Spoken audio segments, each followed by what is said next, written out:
In 10, 9, 8, 7, 6, 5, 4, 3, 2, 1, go. Hey, great news for my listeners in Lansing, Grand Rapids, Kalamazoo, Ann Arbor, the whole state of Michigan, you Michiganders, because Bet Parks has you covered in Michigan with the Play Gun Lake Casino and Sportsbook app, all your favorite casino games that you can take on the go, odds and slots and bets and games, all in the palm of your hand. The Play Gun Lake Casino and Sportsbook app, the only app that I'm recommending in Michigan.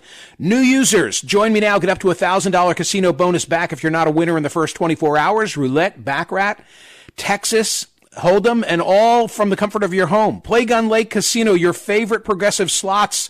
There's never been a better time to play. New users get up to $1,000 casino bonus back if you're not a winner in the first 24 hours. New users only. Casino bonus has to be wagered. Terms and conditions do apply. See the website at playgunlake.com for details. Got to be 21 and in Michigan. Gambling problem, call 1-800-GAMBLER or the Michigan Problem Gambling Helpline, 1-800-270-7117. Time now for the headlines from Smerconish.com, the daily newsletter. That would be the Thursday edition, TC. Get used to saying Senator Winfrey. Oh, my, really? Senator Winfrey, Oprah Winfrey. She gets to the Senate maybe in the way that I want to get to the Senate. Oh. Yeah, which is to be appointed as a caretaker. Wait, why is that what you want to do? Because then I don't have to go raise money and run a campaign. Yeah, but you're good at that. You'd be great. What, are you kidding me? So, yeah, it's really an interesting story. San Francisco Gate has it at Smerconish.com. They rely a bit on Associated Press reporting. Among the many plot lines in the Dianne Feinstein saga is Governor Gavin Newsom's pledge to appoint a black woman to replace the 89-year-old should a vacancy arise before her term expires in January of 2025. He made that promise during his 2021 anti-recall campaign. A new article in the Associated Press by Michael R. Blood conveys the extent to which the governor may have boxed himself in. While many black Democrats expect the governor to follow through on his pledge, the two candidates who seem the most likely at the time of the pledge, Representatives Barbara Lee and Karen Bass, may no longer be options because Lee is running against Representative Adam Schiff and others to succeed Feinstein, so Newsom may want to avoid tilting the scales in that race. Meanwhile, Bass just began her tenure as the mayor of L.A. So who might be the caretaker? Again, this would only be an appointment by Gavin Newsom for the unexpired portion of Feinstein's term should she stop serving. There's a big if there. I'll come back to that in a moment. So, floated in California circles now, the idea that it could be Oprah Winfrey. For whatever it's worth, people in California circles says this account often float a ton of unsubstantiated gossip. But hey, this one could make sense. Oprah, after all, publicly teased running for president, then ultimately passed on running in 2020. But in 2018, CNN said that she was taking a presidential bid seriously. So could you see Oprah in that role, like for a year? Does she want it? I mean, it feels like that's somehow sort of Who wouldn't want it? Really? Do you not want it? No. Oh, my God. That is the greatest gig in the world. Being a senator is the greatest. Being a United States senator is the gig. Wait, Michael, in this era of political polarization and the hate and the vitriol, you think that people want to do that? I know some people who would take that caretaker gig in a heartbeat. Are you kidding? Okay, Senator Smerconish. Oprah gets appointed. As I say, she doesn't have to fundraise. She doesn't have to run. Nobody's running attack ads against her, at least not at the outset. Everybody knows it's for a year. And by the way, I say a year because I'm assuming it would happen relatively soon. And, the thing is, she can then vote her conscience and not have to worry about anything. The world would be a better place if they all had that kind of freedom, frankly. Okay. And it would come with term limits. Very interesting. I love the story. I love the story. And by the way, I want to say that I think that she is a person of substance. I think that she is bright. She's obviously articulate. I think her heart is in the right place. You know, I assume she'd probably be much more progressive than I would like to see her, but I think she's quality folk. Interesting. That's what I think. So interesting. Okay, now listen. This is interesting. From the LA Times today, posted at Smerconish.com, is a column from a photographer. His name is Kent Nishimura.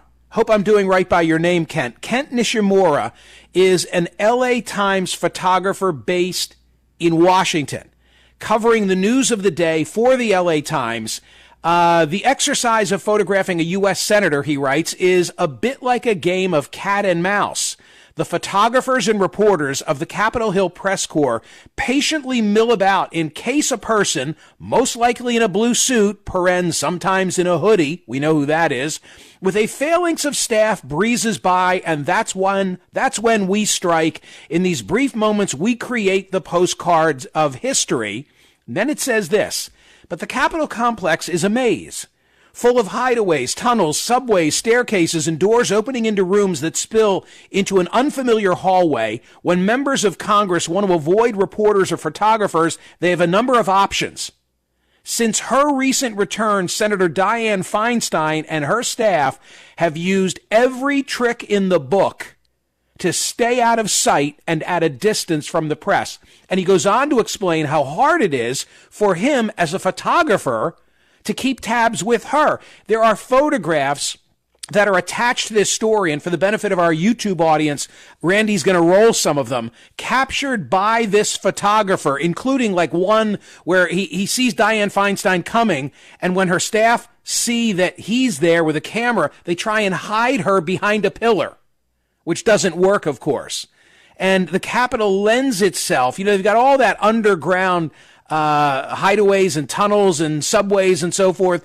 So it makes it very difficult for the press. But I have to say, it's not right that they should have to chase after elected officials who are doing the public's work in a public space. At least that's what I think. But I was drawn to this because it was written by a photographer. So go check that out as well. Okay, wait, before we move on, speaking of what I'm looking at, what's going on with that T-shirt? Because I can see you through YouTube, and I'm just curious as to what I'm seeing. Well, what do you think you see? Well, I see Weed Edge Cultivate, and I'm not sure if that is a directive or if that is a company. How's that? In other words, I'm not sure if that's is that this is what I'm doing this afternoon, or is it some sort of weed situation? So thank you for noticing. How could I not? This T-shirt was a Christmas present to me probably 10 years ago from my brother. And it's an inside joke, part of our weekly chores. Does anyone remember chores? Does anyone remember music? Right. Does anyone remember laughter? Part of our weekly chores, and this was particularly in summer and fall because our dad refereed high school and college football every weekend. So he'd be gone on a Saturday, and oftentimes he would have two games on one day. But he would leave behind on a yellow legal pad in a very distinct handwriting that I can picture right now, the chores. And always on the list, Weed Edge Cultivate. By the way, do you even know what that means? So I know weeding, that's you pull up the weeds. Edging is around the beds or around the, to make it look pretty. Yep. Cultivate. I'm doing the thing that chunk, you speak. Chunk. Yeah. Cultivate. Chunk. What do you mean? Like, what does that mean? So we had garden tools, like we had the edger, which is just like a flat, I think everybody can picture that, so that you would edge the beds.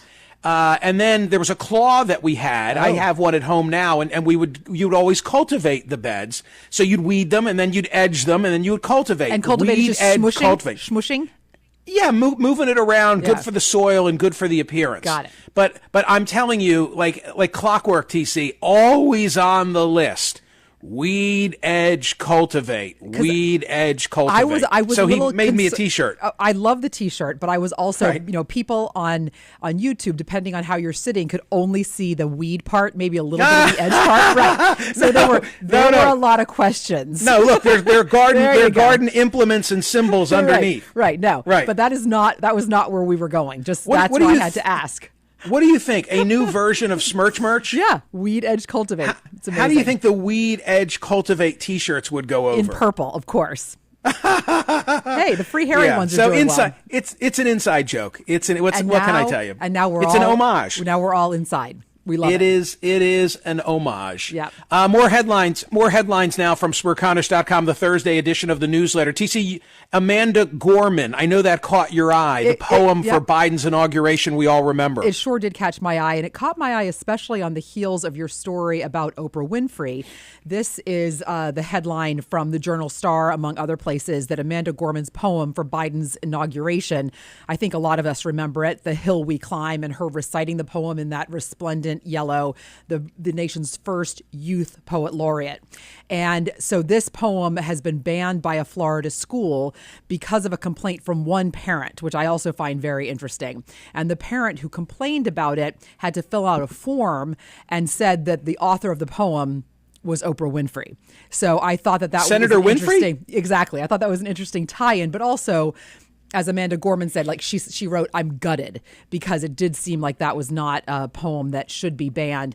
Actually, not banned from the school entirely, but moved out of the younger part and into a middle school. So taken out of the like K through 8 and moved into a higher age bracket. So I just thought that was something to keep an eye on, and that's brewing out there as Florida law and as they do with the book banning, et cetera, heats up, especially with DeSantis' announcement. Poll results from yesterday, Smerconish.com, 20,757. It seems like that's our sweet spot. We're always at about 20,000. Yeah. A lot of voting. It's a lot of voting. Should a sports announcer's unintentional use of the N-word cost him his job? What a phenomenal conversation we had here yesterday in the third hour of the program. If you missed it, look it up on the app, because I was talking about Glenn Kuiper, who was a play-by-play announcer for the Oakland Athletics. They are on the road, the team, consequently the announcers as well. They're in Kansas City. He goes to the Negro Baseball Museum and has a wonderful experience and talks about it on air, but unfortunately he slips, offers a slur, and gets fired. And we talked about that in detail yesterday. Should he have been fired? 56.71% of our audience said no, he should not have been fired. Today's poll question, how could it be on anything other than Ron DeSantis and last night's announcement? So here's the way that I worded it. Nobody else is going to serve it up to you just like this. Truth. But if you go to Smerconish.com, it says, DeSantis broke the internet. Is it a sign of his strength or just a shit show? Meaning, do you look at that and say, wow, there must have had intense interest in DeSantis, or is it just emblematic of the way he's gotten out of the gate?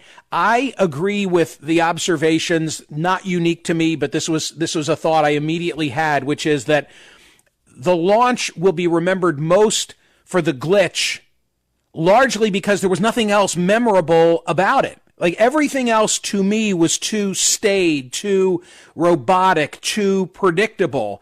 And then I went back and made sure that I watched when he sat down with Trey Gowdy for his first television interview. It was on Fox. I guess that would have been in the old Tucker slot at 8 p.m. Again, I mean, it was just fine. I guess it was catnip for conservatives, but there was nothing there. Like there was just no pizzazz there. I did not listen to the other interview that he did with Mark Levin, and I know he's doing 2 conservative radio outlets today, which all says to me it's a very shielded, very protected launch. And I don't know if he's going to come out to play. And by that, I mean, I don't know if he's going to go into any outlets that are not, doctrinaire, on the right, predictable, and soft in their questioning. Philip Klein at National Review summed up my thinking. He said, again, conservative National Review. In theory, one advantage of an unconventional announcement in a Twitter Spaces conversation is its informality. It's more like a live interactive podcast because one of the knocks on DeSantis is that he's too rehearsed and calculating. It could have offered DeSantis the opportunity to show his lighter side and in an unscripted environment to joke and banter with the other participants. Instead, when called on at first, he launched into a standard stump speech. Right. He didn't make anything out of it. So how he reacts to all of this, I think, is going to be very interesting. Maybe we'll look back on this moment and say, it was just a sign of what was going on and took away his mojo and he never recovered. I don't know. I think there's so much time on the clock. So we will see. Also at Smerconish.com today, CNN to host another town hall. This one's going to be with Nikki Haley. So I've said this so often to you. I only know what I read in the trades. I'm not on the, I'm not in the loop. But it suggests to me, and why not, that they're going to invite, all the candidates to have a town hall. And I think that's a really good thing. I noted that this one is going to be hosted by Jake Tapper, not Caitlin Collins. And so I wonder, are they going through the anchors? In other words, are you going to host a CNN town hall? What can you tell us? I can tell you nothing. No one has asked me to host a CNN. Well, wait a minute. I can tell you nothing about CNN because I know nothing. Okay. No one's asked me to host a town hall at CNN, and I have no idea if such an invitation will be forthcoming. Okay. But let me now speak out of school. No.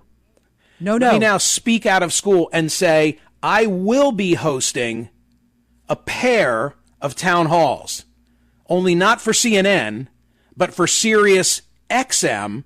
Things are coming together. I'm not at liberty to say with whom. You're not. But I'm laying down a marker for this reason, because of the way in which, campaign related events often come together last minute. When I tell you what the opportunity is, there won't be much time on the clock left. So keep listening, be ready to go, because there will be very limited live audience opportunity. How's that for a radio tease? And that is all you're going to say. That's all. No, TC. I get there. I got the memo. Okay, I got the memo. Fine. No, but I want the audience to know that in a very short time period, not something, two things. Very short. Two things are going to be rolled out. I expect that there will be a lot of interest in them. Limited opportunity for our radio listeners to be a part of it. So I don't know if I'll be in a position to announce that tomorrow. Possibly. Fingers crossed. Then of course we go into a holiday weekend. Monday's a holiday. Worst case, I'll be making the announcement next Tuesday. But I'd love to see it. I'd love to see it tomorrow. Do you think that's realistic? I think there is a chance. I think there are so many factors as when you do these big things, a lot of moving parts, a lot of people involved. I have confidence in you. You'll get it all ready. I'm not the one by tomorrow. Okay. Wouldn't it be nice to go into the weekend and having that, let's just say this, out there? We are not the issue. SiriusXM is not the issue. Everyone is ready to go. Things just need to be signed and buttoned up. All right. Tina Turner is gone, sadly. And like many, when I think of Tina Turner, even though I wasn't there, and I don't know why I wasn't there, I don't know where the hell I was in 1985 that I wasn't at Live Aid, because I rarely missed concerts in Philadelphia. But 89,000 people and 1.5 billion around the globe, 85,000 live, meaning in her company at JFK Stadium, and 1.5 billion around the globe watched her with Mick Jagger. When they stole the show, Jagger releasing on Twitter, "I'm so saddened by the passing of my wonderful friend Tina Turner. She was truly an enormously talented performer and singer. She was inspiringly warm, funny, generous. She helped me so much when I was young, and I will never forget her." They performed together. It's a great piece in the Philadelphia Inquirer reminding everybody, because this was a Philly moment, what happened. Jagger performed separately from his Rolling Stone bandmates. Keith Richards and Ronnie Wood instead backed up Bob Dylan, and Jagger performed with Tina Turner. He came out, sang "Miss You," then "Just Another Night," which is a solo song of his. She comes out, and the duo end a mini set with "It's Only Rock and Roll." Jagger strips off his own T-shirt, then costume changed into a yellow blazer, then ripped off her skirt, leaving her to finish the song in a leotard as the two vamped in front of a band led by guitarist G.E. Smith in the It's Only Rock and Roll coda. Really a great moment from Live Aid. Do I have time to mention this? I think I do. TC, Target. What's going on with Target? Who cares? Who cares? My God. So they're selling merchandise in honor of Pride Fest. And the people who are going batshit about this are the ones who are usually flying Gadsden flags. Like, who cares? Live and let live. Yeah. Target wants to sell rainbow underwear. Who gives a damn? Great. Good for them. Go buy a pair. You know what, Michael? It's live and let live unless you're gay, trans, bisexual. You know what I'm saying? So, I mean, obviously there's a disconnect there. But yeah, the Target is moving all the Pride month, the Pride paraphernalia, the Pride garb, it's sort of to the back of the store in a very quiet way. That's the issue.